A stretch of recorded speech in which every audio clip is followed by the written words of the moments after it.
Glad to be here, guys. This is JohnRamus.com TV, cruising on the mini bike. We're talking about racism and criminality. Okay, so, and this in particular, I think, reveals itself in black culture because, well, for different reasons, but in part because there's maybe an extra gene that they have that it makes them more intense and, charged up like a warrior, and that can be a good thing. It can be good in the bedroom, quote unquote, or good in facing life and just being confident, but it can be bad in terms of hurting each other. And I'm going to bring up topics in this video such as this idea that, the CIA is pumping drugs into, the different black communities or other communities. The reality being that, yes, they might be doing that, or, whatever, government, whatever, but guess what? It's still the black people that are selling drugs and using drugs between each other. So, this whole idea of this bias, like, people say they are hating black people and whatnot, really, and it's not even that, it's too generic of a statement. It's too generic to say I don't like black culture, black people. Really got to say it, you don't like criminality. Because obviously there are lots of black people that are totally worthy of respect and admiration and functioning members of the community, and so they have to be distinguished between those who are just all hyped up and from broken families and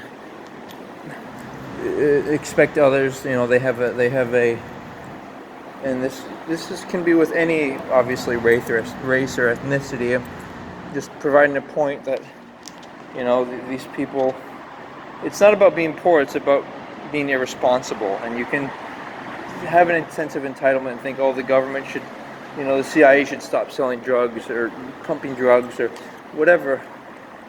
The truth is when, for example, a white person is, let's say a rich white person, and they look at black people, look down at them, they've probably had some bad experiences with black people, but they're not seeing the big picture of this. A lot of quality black people in the environment. And again, I'm using black in particular just to illustrate with this example of black versus white, but obviously this can happen vice versa and within different races and in cultures. And so let's get more specific about why we don't like people and realize that answers are education and help for the youth, because it starts in the youth, It starts in the youth, and you can also unprogram people. People think that, when you say that, this is my mother and father, and I hate my father because he left, or I hate my mother because she was overbearing, these terms are outdated. Instead, I use terms like guardian, client, male, female guardian. These are terms that are specific, and at certain point, you don't need to call somebody a guardian client because you're independently operating. You're an adult, and guess what? It's not good to name someone your mother, uncle, father, grandfather, etc. That's my opinion, but it's related to the matter because at a subconscious level, if you hate your mother or father or aunt or whatever in your childhood, and you still call these people, refer to these people as authority figures in your life, even if they're dead, you're mentally still, you're programming your consciousness to be submissive. It's creating a problem, and you want to transcend that. You want to go beyond that. So do that by programming the mind, just like analyzing the way you describe people in your life, seeing, is this person really a bad person, or is this whole race bad? Of course, there are other elements that need to be considered, like look at the way people dress, and so sometimes you don't have a choice as to what what you're doing. Your choices are limited. But other times you do have a choice as to how you dress. What you're doing, and when you do have a choice, please choose. That would be my only request, right? Choose to be more refined in the way you do things, and obviously sometimes you can't help people. Sometimes you got to avoid them because they're dangerous. But other times, there might be opportunities. So all things in consideration. let's transcend racism and conflict. And I'll conclude with this: the realization or awareness that there's this certain element, in particular the leftist socialists, they have this idea of categorization, where you categorize people as certain ethnicity or certain sexual preference. And what happens is that polarizes things. It makes people hate each other or group each other as cultures and blacks, whites, transgender, anything. But instead, I think it should be decided that people are either incompetent or not. And simply speaking, Dr. Jordan Peterson actually discusses this extensively online on YouTube. But bottom line is, tribalism occurs when people label themselves as a certain ethnicity, etc., even country of origin.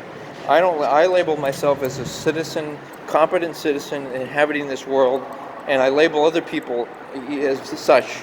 Other people might say that, oh, I'm a black Christian, da da da. The more specific you get, the more specific, you get. It gets you in a group, and that can have its advantages. But in reality, what it does is it can also make you biased and prejudiced, and for example, maybe a Mexican drug dealer will deal drugs to people in a white neighborhood because he's racist, but then he'll use the money to support his family, but he wouldn't deal to people if he cared about white people, for example. So as we improve, and culturally we have interracial marriages, which are great, and people actually look really attractive, the progeny of these. But the point I'm making is, how about going beyond this idea of racism into a place where we're actually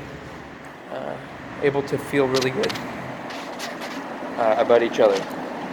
And that all has to do with word choice, semantics, and mental programming, subconscious programming. But also, in conclusion, looking out for yourself. You have to be able to put boundaries and limitations when needed. And some people might be a threat to you. Some people might be a threat to your family, and so on. So, thanks for considering. And remember, you might have to fight or flight. Think about who, what, when, where, and why, where you are. And when people get upset, you want to do all you really need to do. Watch this. All you really need to do is seek and give people space. That's flight. Occasionally, you might need to quote unquote fight. There is violence, and there are recommendations for people. Just study where fights occur, where physical or verbal conflict occurs. And remember that verbal conflict leads up to it, like people calling each other racial slurs and things. That leads up to physical violence. So let's make moves. Thanks for considering.